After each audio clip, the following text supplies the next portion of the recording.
progetto, un sogno in qualche maniera che è cominciato 1 anno e mezzo fa e che oggi miracolosamente, pare a me, ma anche grazie all'impegno di molte persone, di molte istituzioni, diventa concreto.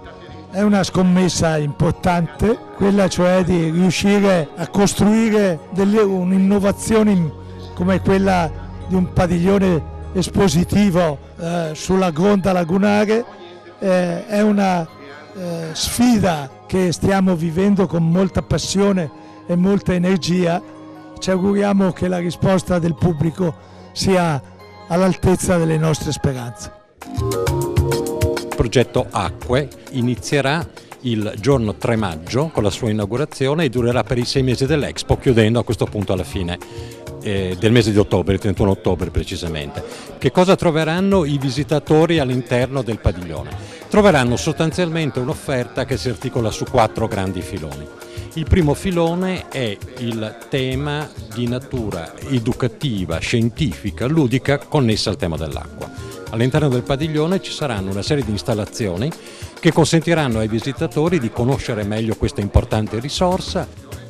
Il secondo filone è quello dell'alimentazione. All'interno del padiglione i visitatori potranno a questo punto provare un'esperienza enogastronomica assolutamente importante, significativa, avanzata, sia in termini di modalità di preparazione degli alimenti, sia in termini di materie prime utilizzate. Il terzo filone è rappresentato dai convegni di natura tecnico-scientifica che si svilupperanno all'interno del padiglione. Abbiamo un palinsesto molto ricco, sono tutti convegni di alto profilo con numerosi relatori internazionali. Il quarto filone è rappresentato dal mondo delle imprese.